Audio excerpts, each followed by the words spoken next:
A science story, huh? These NYU scientists, I felt I feel right. but I was And I just thought, well, I had figured it out It was that golden moment. because science was on my side.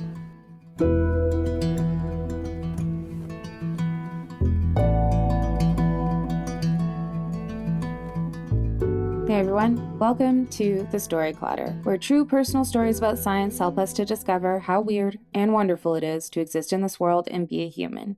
I'm your host, Misha Gajewski, and today's episode is all about those times in life where it all gets too much, where everything seems to be happening at once and it's like you can't breathe.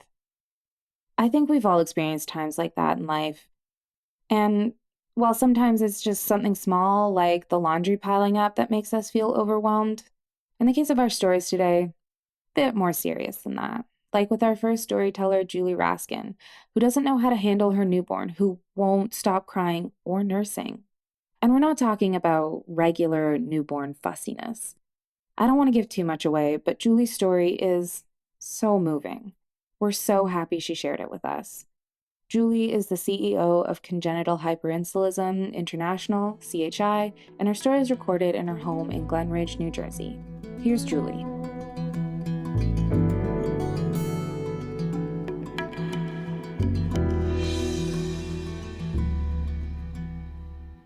It's a gray June morning, June 2nd, 1996. I'm 9 months pregnant. I'm going to go into labor soon. And I'm feeling really good. I'm a confident mom. Confident because I already have a kid. I have Hurricane Hannah. She's 2 years old. She has that funky nickname because she's like the April weather she was born in. 1 minute she's sunny and then she's storming. She gave me so much confidence as a new mother. She knew exactly what to do when she came out. Here I am, Mom. I know how to nurse. I know how to grow. And she did. And it's why I'm feeling so good this morning. And then later in the evening, the late evening, I'm giving birth to Ben. It's after 11 o'clock. We're in a hospital in New York City. And Ben comes out. And he's funny. He's got one eye open, one eye closed. But Mark, my husband, says, Julie, he's different. He's calm. Look at him. And there he is, all swaddled in the newborn blanket. He's just a bundle of deliciousness. And we go up to the newborn nursery, to the room where Ben and I are going to spend 2 days and 2 nights. And it's this huge room. And there are 7 mothers and 7 beds and 7 babies and 7 bassinets. And we're all paired off. And Ben starts to nurse, and it starts out great. But he's very voracious. He's not wanting to take any kind of a break. And I pull him away from my breast so that he can rest, and he doesn't want to. And he's crying, and he's irritable. And this just keeps going on. And I look around at the other pairs, the mothers and the babies, and some are nursing quietly, and others, they have bottles, but they take breaks, they take rests, and they all seem to be in this perfect rhythm, but not Ben and me. And then it's morning, and we've been up all night. I'm so exhausted. I've just given birth. He's supposed to sleep sometimes, but he doesn't. And he's still crying and wanting to nurse. And then the visit begins. Hannah comes, Hurricane Hannah, with my husband, Mark, and my mother-in-law, Grandma Helen. And Hannah runs to the bed to meet her new baby brother, her sweetie. And she jumps in the bed and he's crying. And she doesn't care at all. In fact, she seems like she's kind of reveling in the fact that he's crying. And she's now the perfect older sister. My mother-in-law is not happy. This is not the grandson she was expecting. Crying. No, something's wrong, she says. Babies don't act like this. They don't cry that much. We have to get some attention. But Mark and I, we defend our newborn baby Ben. against my mother-in-law and we say, he's fine. He's just normal. Some babies are like this. But she's not okay. She's pacing. It's an awful visit. And finally they leave. And Ben and I are alone in this weird rhythm. And he's still crying and wanting to nurse all the time. And I'm feeling like, no, my mother-in-law is absolutely right. I was faking that big time. Something is wrong. And just then my OBGYN comes in to see how I am. And I'm like, how I am? Let's talk about Ben. He won't stop nursing. He's crying all the time. I don't know what's wrong. And she picks him up and she rocks him and she says, this is a perfectly normal baby. And I'm so relieved. He's relaxed. He's quiet. We're going to get some rest. And then she goes and the crying begins again. And he's wanting to nurse and I bring him back to my breasts. And then a nurse comes by and I ask her, something is wrong. What can we do? What can we do about this? And the nurse says, well, sometimes babies have low blood sugar. I'll give you a bottle with some sugar water. And she gives me the bottle and I give it to Ben and he slurps it up. And the next thing I know, it's morning. And I'm so happy. I feel so rested. And I look at Ben and he's still sleeping. Yay, we slept. But then I look at the clock on the wall and it says it's 9 a.m. And I think, wait a second, that's impossible. Babies don't sleep through the night, their second night of life. And I worry, what is going on? This is really bizarre. First, we have this extreme hunger. And now we have this sleep. And I try and rouse Ben and I bring him again to my breast and he won't nurse and he's just sleepy. And then Mark comes to bring us home and there's discharge and we're in the car in my mother-in-law's Toyota Tercel that we've borrowed and I'm in the back seat with Ben. He's in his car seat and Mark's driving. And we drive to our new house. We've just moved in 2 months earlier. It's an 1865 brown shingle farmhouse where we're going to start our perfect new life with our daughter and our son. And we go in the back door into the kitchen. And there's a cake on the kitchen table. It's a chocolate cake. And it says, "Welcome to the world, Benjamin." And I melt. And Hannah, she comes running into the kitchen and my mother-in-law, Grandma Helen, and Hannah's so excited and she just gives Ben a big giant kiss. He's still in his car seat and my mother-in-law is so happy that he's asleep. He's not crying and all of her fears are gone. And we eat the cake and it's a little bit of sweetness and it relieves me and I'm feeling okay. Maybe this nightmare is going to end. But then that worry comes back. And I do what I do. I go to my books. I go into my library and I find the book I'm looking for. It's by the British psychologist Penelope Leach, Your Baby and Child. And I search it and I find a paragraph that gives it some answer to what's going on here. And it's a paraphrase, but it says something like this. Some babies are very tired when they're first born because they don't like colostrum. This is the first milk a mother makes. They're waiting for the more mature milk to come in, and so they sleep through those first few days.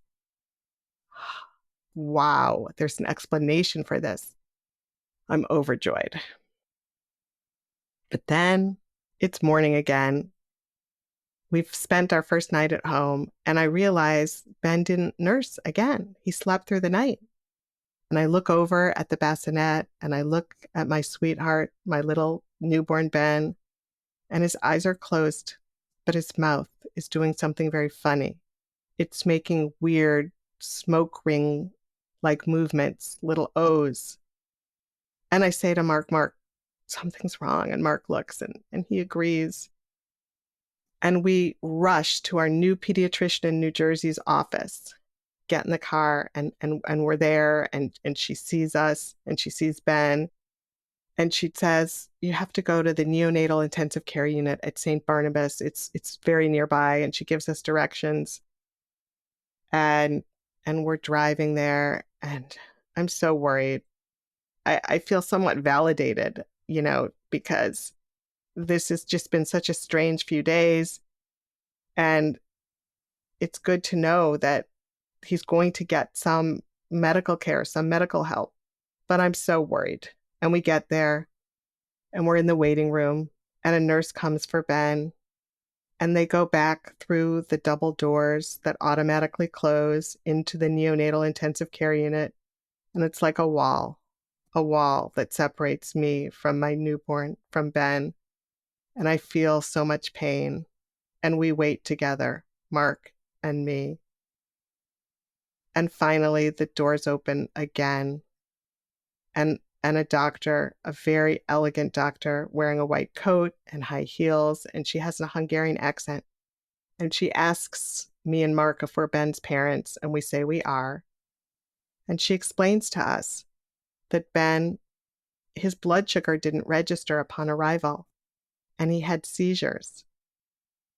And Mark and I just look at each other, and she says Ben's going to have to stay. They're going to have to investigate why he had this hypoglycemia.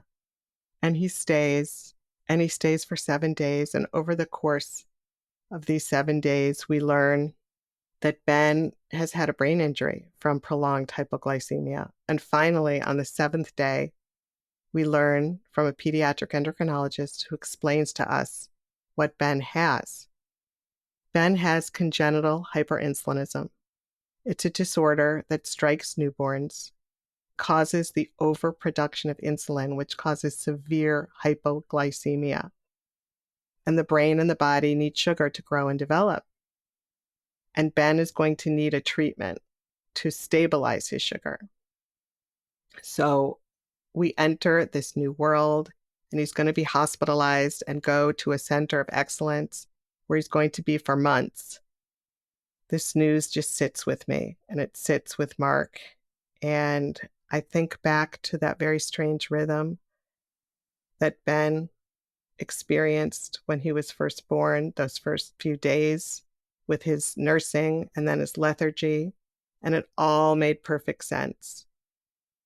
Well, Ben's grown up. Ben is 28 years old, and he's a lovely, wonderful human being. He's full of energy. He calls it Benergy, and he's ready for any challenge. He does live with disabilities because of that brain injury. He's legally blind. He has motor coordination issues. He has epilepsy, and he has learning disabilities. But he's a really strong, independent, amazing young man.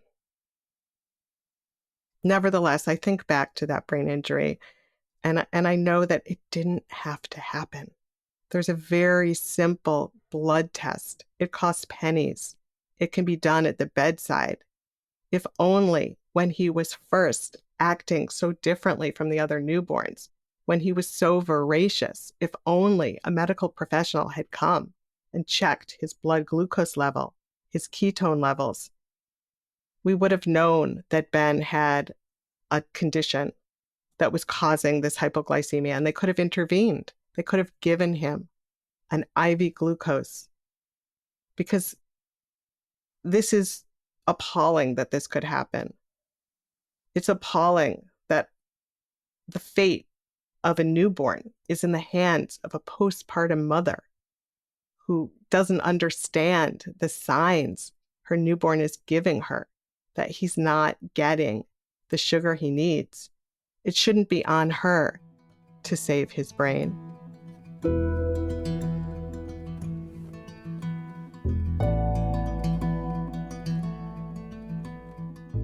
Wow. Just wow. That was Julie Raskin. To learn more about her or CHI, visit our website, storyclatter.org. Being a storyteller on stage is just one way to make story clutter happen, but if standing alone in the spotlight in front of an audience doesn't speak to you, maybe becoming a Storyclutter donor might be more your speed. Storyclutter donors play a vital role in our ability to bring you this podcast. We're in this together. Storyclutter is one big experiment that's designed to connect us around our love of discovery, curiosity, and the natural world. If you believe in the power these stories have and this mission, please donate to the Storyclutter at storyclutter.org/donate. Also, from now until November 1st, all donations will be matched up to $10,000, so your contribution could make even more of an impact. The most popular level is $10 a month, and you can make your tax-deductible donation at storyclutter.org/donate. But really, any level makes a difference, and we're so grateful to everyone who supports Storyclutter. Hey Storyclutter listeners, did you know October is Menopause Awareness Month? It's time we take menopause seriously. And that's where Alloy comes in. Alloy is the no-nonsense solution to menopause, offering FDA-approved treatments for your symptoms, all prescribed by menopause-trained doctors. Plus, with Alloy, you get unlimited access to your doctor. Message them anytime, anywhere, no appointments, no waiting rooms. It's awesome. Oh, and everything ships to your door for free. So, go to myalloy.com to start your consult with a menopause-trained expert today. And here's a special offer just for you. Use promo code COLLIDER at checkout to get $20 off your first order at myalloy.com. That offer is good through March 31st, 2025, so don't wait. Head to myalloy.com and use promo code COLLIDER today.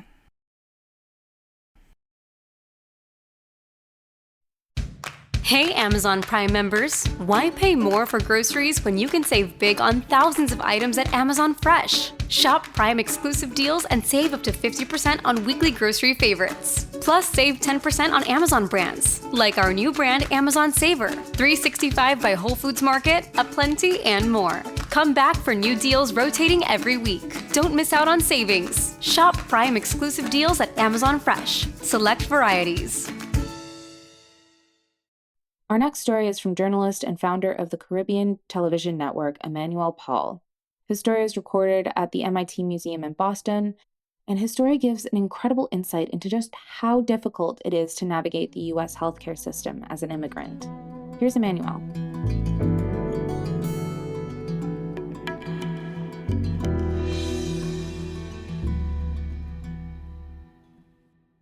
I am an immigrant from Haiti. Prior to 2010, I turned down 3 offers to come to the U.S. Not that I didn't like the U.S., but I thought I was young, I had my time, and I was a journalist, like, busy doing things. And in 2010, I wanted so badly to come, and the U.S. Embassy turned me down 3 times. My then girlfriend was pregnant, and I didn't want my daughter to be burned behind me. But in August 2010, that was the worst day of my life when my daughter was born, and I was in Haiti sitting down crying like a baby, but I could not be there. So I tried everything I could to come to get them, because I remember I never spent a day with my dad, and I didn't want to give my daughter this kind of life. And I was finally awarded the visa in 2012 and came here. When I first came, I thought it was very good for me to have some kind of background in the US, although I already had several degrees in Haiti. So I applied at Boncail Community College, majoring accounting and finance, taking full-time classes that my wife paid for me. And I was sitting at the library at Boncail doing some homework when one of my accounting teacher came. He never talked to me before, never picked on me to answer any single question in class. And he said, Mr. Paul, why I haven't seen you as a student registered for my class next semester? And I said, well, health insurance is too expensive for international students, so I would have to pay $2,500 as a full-time student, and it's almost the price of the semester, so I don't have this money. And Professor Tendai told me, what? This is what you do. Just go to Boston Medical Center, tell them you are sick, and they will give you health insurance for 1 month, and just come here. All you need is just a number, and then put it in the computer, and everything will be waived. I say, really? He said, yes, that's what I used to do when I was a student. And I did not spend any minute. I went to Boston Medical Center right away to emergency room, and a nurse asked me, how can we help you? But I could not see anything wrong to tell them. And there was a very tiny bump on my neck, and I thought it was a birthmark. I thought this small bump bothered me a lot, and I am worried about it. And they sent me to a room, drew some blood sample, and asked me to wait. It was now more than 6 hours waiting. Nobody come talk to me. And when a doctor finally passed by, I called, doctor, what's going on? Why don't you send me home? I'm not even sick. And doctor said, if you are not sick, why did you come here? I say, I just need health insurance for my class. And then the doctor said, do you know that that's a crime? I say, yes, but I need it. And when the doctor came back, he said, well, Mr. Paul, I'm afraid you might not going home today. And I said, why? He said, we saw some abnormalities in your blood test, and we think we need to diagnose you further. So I stayed at the hospital for several days, and they sent me to ENT, and ENT took some further blood sample, and they sent me to a female doctor to give me the final result. When I went to see the doctor, and she came with some bodyguard behind the door, but very, very subtle, so I don't see. And she said, do you speak English? I say, yes. Do you need an interpreter? I say, no, I don't. Are you sure? Yes. I have some bad news for you. And what is it, doctor? We figure out that you are diagnosed with a very rare type of head and neck cancer. And it is a very aggressive cancer. In most cases, it kills you within 6 months. And if we try the treatment might even kill you before the disease itself. And I sit down for a while looking at the doctor, and she say, are you okay? I say, yes. Do you understand? I say, yes. You didn't say anything. I thought I did not say anything, not because I was so brave, but I didn't know what to say at this time. And I said, what would you like me to say, doctor? He said, no, but are you sure you understand English? And I said, doctor, we have been speaking here for a good 10 minutes. Don't you understand what I'm saying? She said, yes, but usually patients who get this kind of bad news, they freak out, crying. I said, can I ask you some questions? He said, yeah, sure. If I cry, am I going to change the outcome? She said, no. Am I going to live longer than 6 months? She said, no, not necessarily. And I said, what's the point of crying? And then now she sit down crying in the corner. She say, that's a good spirit. And she sent me home. It was now more than 2 months. Nobody ever called me. When I got home, I didn't say anything to my wife, and I never gave the bad news, so keep waiting. And after about 2 months, I received a phone call. Boston Medical need you tomorrow. Say, what? Okay. And I went to Boston Medical Center. The only thing they did is draw some more blood sample, and then they sent me home. Say, what? They have me wait for more than 2 months, and that's what they did? What's going on? And while I was at Massachusetts Avenue going to take the Orange Line, and the receptionist called me, Mr. Paul, Dr. Nina wants to see you quickly. Say, I quickly opened my backpack, say, maybe I've stolen something from the doctor's office. I didn't want to go. The train was almost come, and I said, maybe I can come tomorrow. But I decided I was going to just go back to see what the doctor is going to say.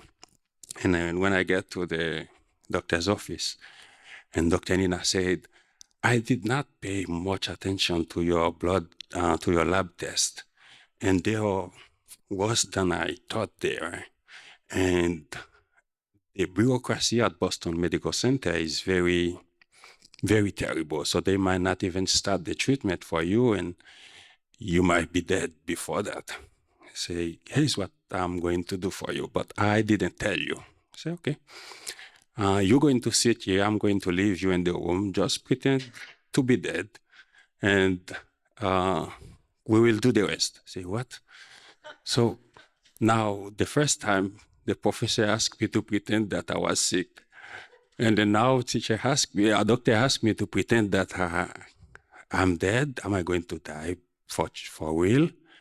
And she left the room, and then she came back. Mr. Paul, it's me, Dr. Nina. You don't have to play the game with me. I'm the one telling you that. And she said, yes, that's what I meant. And Dr. Nina said, code red. And within a couple of seconds, there was about 15 people in the room, doctors, nurses, other people. And they sent me to East Newton for those who know Boston Medical Center. And the next day, I was scheduled for surgery, scheduled for chemotherapy, scheduled for radiation. I got 18 cycles of chemotherapy, 35 radiation. I got 3 surgeries. And I went back to the hospital to see Dr. Nina. I asked, it was at 6th floor, room 2B. I asked receptionist, can I see Dr. Nina? They said, no, we don't know Dr. Nina. And I didn't insist because I didn't want them to think that I was insane. So I didn't go to the hospital anymore. But I took one of my final exams 2 days after I did my first surgery. I got to assist with the birth of my second daughter. They are in the room. And I graduated from Bunker Hill, graduated from Northeastern University, admitted at Harvard Division of Continuing Education, got to work at PricewaterhouseCoopers as public accountant, and creating my own small business, Caribbean Television Network. Although they don't know who is Nina, but everybody knows who is Dr. Timothy, Nancy Gardner, all these people at the Boston Medical Center who took care of me. There are people in my country who get diagnosed with cancer in stage 1. They die because there is a lack of health care. We don't have radiation. We barely have chemotherapy. So there is no other country this story could have been true, and no need to tell you that I did not die like the doctor said, but it's only because of the US. Thank you.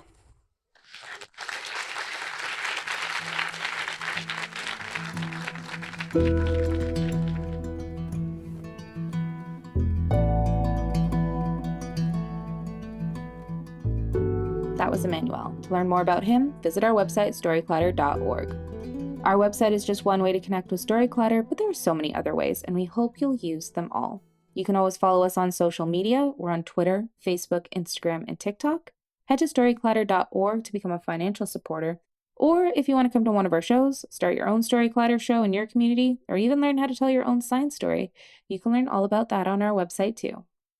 This podcast is produced by me, Misha Gajewski, along with Jen Chen, Nikisha Roberts-Washington, and Aaron Barker, Executive Director and co-founder of The Storyclatter. The stories featured in today's episode were produced by Kayla Glynn, Richard Kemeny, Bart Thompson, and Tracy Segarra. Special thanks goes out to Storyclatter's board and team. Our theme music is by Ghost, and next week we're spilling the tea and getting into some epic stories about online beef. Trust me, you won't want to miss this episode. Until next time, thanks so much for listening.